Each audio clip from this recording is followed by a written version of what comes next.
Hello there, you're watching Bizworld.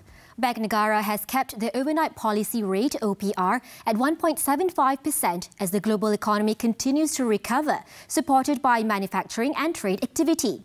Labour market conditions have also improved in many countries, although several countries reintroduced measures to curb ongoing COVID-19 infections, causing some moderation in the pace of recovery in domestic activity. The central bank said inflation remains elevated in a number of countries, driven by both supply and demand factors. Headline inflation averaged 2.3% from the January to November period in 2021. On the outlook, the global growth will continue to be affected by uncertainties over the emergence of new variants of concern and risks of prolonged global supply disruptions. Also, the risk of heightened financial market volatility amid adjustments in monetary policy in major economies.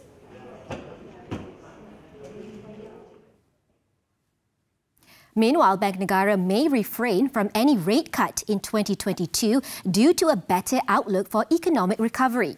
OCBC Bank Chief Economist Selina Ling opined the central bank will remain committed to supporting growth for as long as it can by keeping the policy rate anchored at the current low level.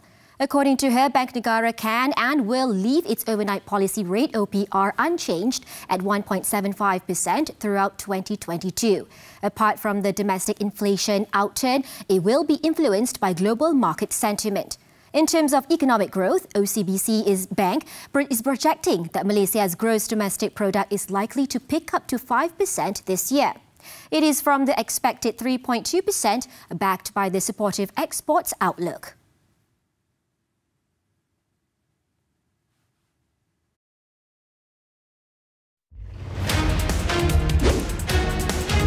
Assistance to flood victims, weeding out errant traders, stabilizing prices of essential items, the new normal of buying online, and Malaysia's cost of living challenges.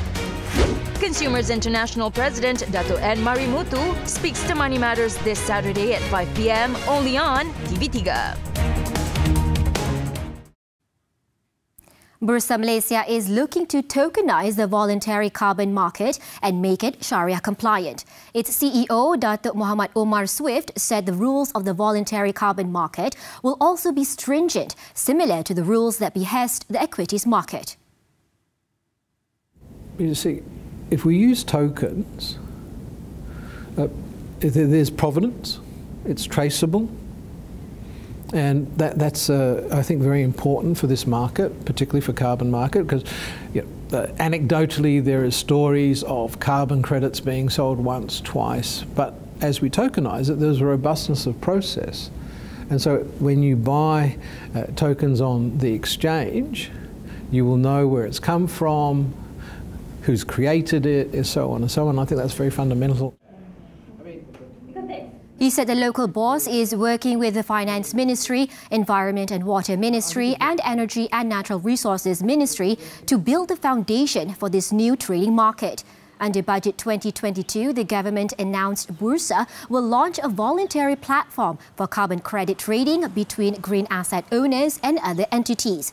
While such carbon credit platform exists in Singapore, Dato' Umar said Malaysia, as a manufacturer of carbon credits, will have the ability to tokenize its own carbon credits in the domestic market. This is an important step in the country's journey towards carbon neutrality net zero aspiration for 2050. The price of upcoming properties is expected to increase as developers and contractors could no longer absorb the rise in raw material prices. This is especially for high-rise properties as they need a significant amount of concrete and steel compared to landed houses. The rise in construction materials may have been a little bit extreme in the last 2 years, and that, of course, is due to the ups and downs of the lockdowns caused by the pandemic. Hopefully, as the pandemic subsides, we will get into a more stabilized environment, but I think it will still be more pressure on the upside for construction costs. Speaking on the sidelines of the CEO Series 2022 conference, he also said the Real Estate and Housing Developers Association, REDA, has requested for the extension of Home Ownership Campaign HOC. The campaign, which ended on 31st December last year, played a major role in boosting property sales. At the moment, consumers are set to adopt a wait-and-see attitude on the HOC extension before making a commitment. That's all for Bizworld today. I'm Nadia Azmi. Keep tuning in to TV3.